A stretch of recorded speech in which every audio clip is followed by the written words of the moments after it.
ગૌરીના નામે કરી દીધી?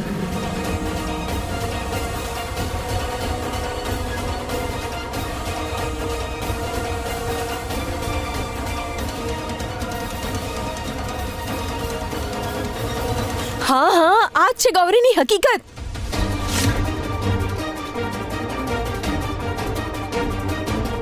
અને રુદ્રજી, તમે જે પ્લાન બનાવ્યો હતો એ બહુ સારો હતો.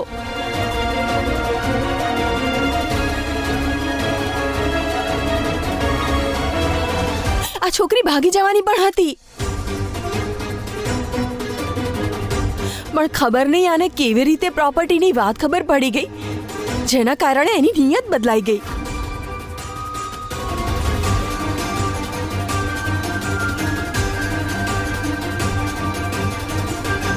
ના રુદ્રજી, આ મહુવાજી ખોટું બોલી રહ્યા છે, એવું કંઈ જ નથી રુદ્રજી.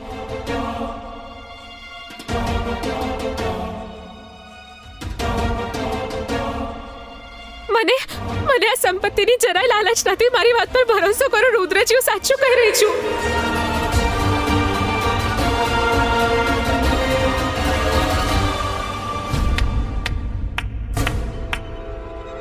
અચ્છા, તો તને નહોતી ખબર કે માતાજીએ બધી પ્રોપર્ટી તારા નામે કરી દીધી છે?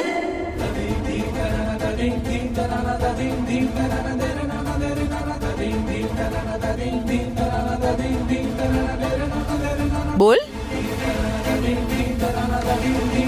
મારી તો સમજમાં જ નથી આવતું કે થઈ શું રહ્યું છે.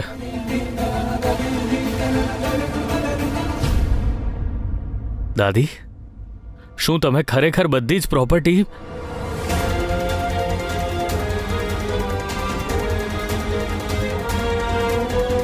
અને તું ગૌરી, તું પહેલેથી જ આ બધું જાણતી હતી ને?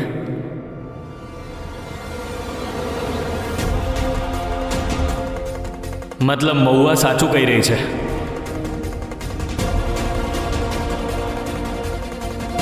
પ્રોપર્ટીની લાલચમાં આવીને તું મંડપમાં બેસી ગઈ. રુદ્રજી, તમે ખોટું સમજી રહ્યા છો, એવું કંઈ જ હા કે નથી. નામાં જ જવાબ આપ ગૌરી.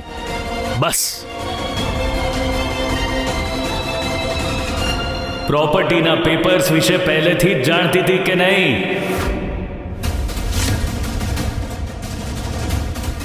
અરે, માતાજીને કયો પાઠ ભણાવ્યો હતો તે કે થોડાક જ દિવસોમાં બધી સંપત્તિ તે તારા નામે કરાવી દીધી? હા, મને ખબર હતી.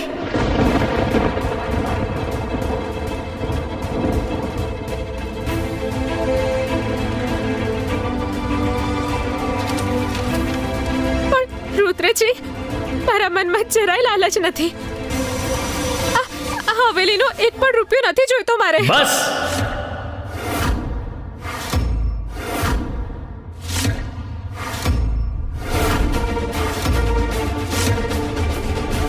હવે બોલીશ નહીં.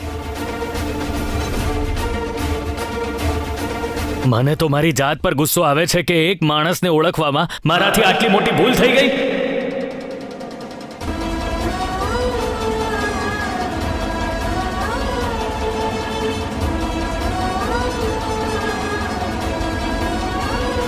ચલો, રુદ્રજીથી તો ભૂલ થઈ ગઈ માણસ ઓળખવામાં, પણ માતાજી, તમે? મને તો આવી અપેક્ષા નહોતી.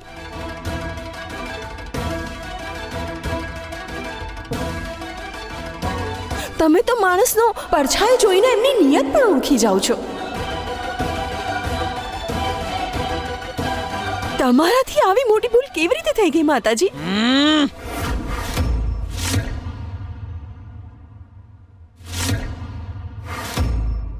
જીભ ખેંચી લઈશ. મને સવાલ પૂછવાની હિંમત કેવી રીતે થઈ તારી? આગળ એક શબ્દ મોઢામાંથી ન કાઢતી, નહીં તો જ્યાંથી આવી છે ત્યાં જ મોકલી દઈશ.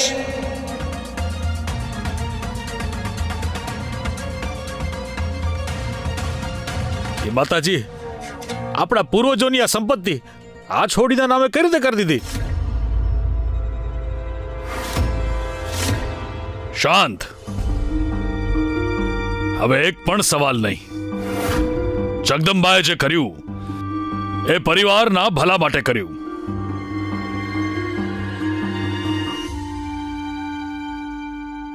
આજ સુધી માતાજીને કોઈએ કોઈ સવાલ નથી કર્યો,